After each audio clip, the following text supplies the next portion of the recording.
¿qué es lo que hizo posible, o qué fue lo que pasó en nuestra historia y en nuestra vida, que en determinado momento en la Argentina se pudiera vivir la situación que se vivió con el terrorismo de Estado del 76?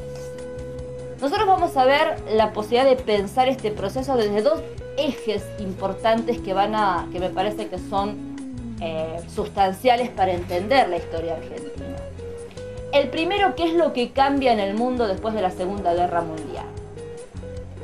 Lo que cambia fundamentalmente en el mundo es que a partir de la Segunda Guerra Mundial y el triunfo del bloque del este, del bloque socialista, de un socialismo real, pone en discusión el orden de un occidente capitalista que hasta el momento era indiscutido.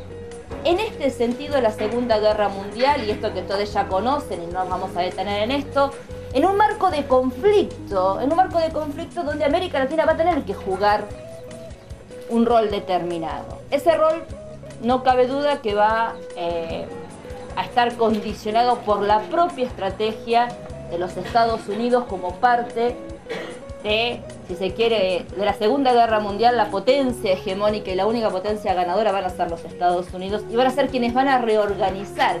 En esa reorganización, América Latina va a ocupar un determinado lugar, que es el reaseguro de una política definitiva de los Estados Unidos frente a la expansión del bloque socialista soviético. En este contexto,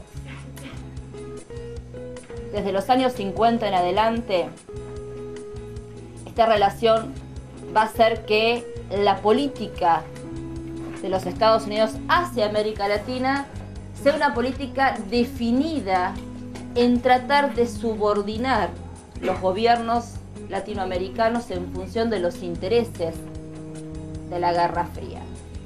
La ciudadanía de América Latina, en la impronta y el peso de sus Fuerzas Armadas, primero nuestros jóvenes fueron soldados y después fueron ciudadanos. Esto no es poco. Esto está hablando de un peso importante de las Fuerzas Armadas en la vida política y civil de nuestras sociedades. Peso que no necesariamente en todas las demás realidades nacionales fue de estas características.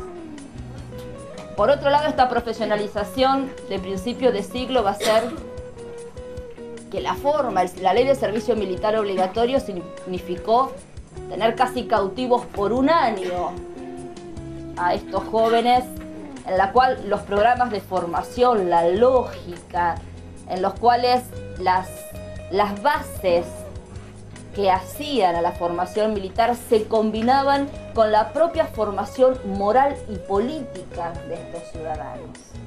De esta forma, nosotros desde muy temprano en los países de América, sobre todo en los países de América del Sur, vamos a tener que el peso de las Fuerzas Armadas en la vida social es un peso importante. No están solos para garantizar la paz o evitar el conflicto fronteras afuera de los países. También son aquellos que se reservan, si se quiere, ser los guardianes o los fiscales de una defensa de la nación casi como en última instancia. Y bajo este código las Fuerzas Armadas latinoamericanas crecen, se desarrollan pero todavía no mueren como un organismo, sino que van a crecer y desarrollarse fundamentalmente en este lugar.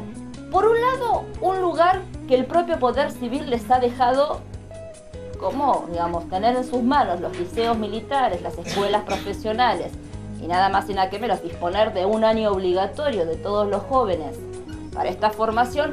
Es un espacio simbólico y político importante el que le ha delegado la civilidad al poder militar.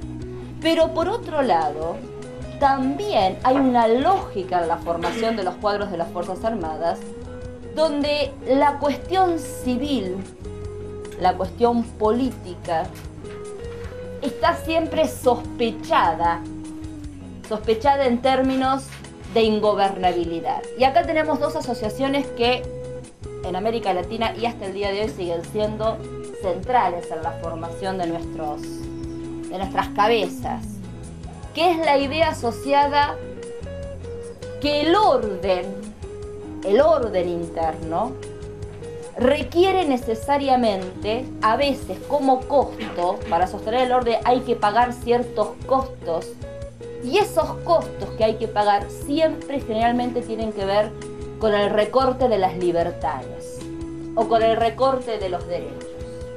Nuestra historia argentina está llena de la aceptación de que los costos que se pueden pagar tienen que ver con los recortes de las libertades. Y yo digo, ¿cuándo nos vamos a poner a discutir esta idea que es una idea muy fuerte, ¿no? En primer lugar, esta idea de que es quien decide qué costos hay que pagar, termina siendo quien está en el poder. El poder es el que termina decidiendo qué costos hay que pagar. Pero también hay una sociedad que acepta deliberadamente o no pagar esos costos.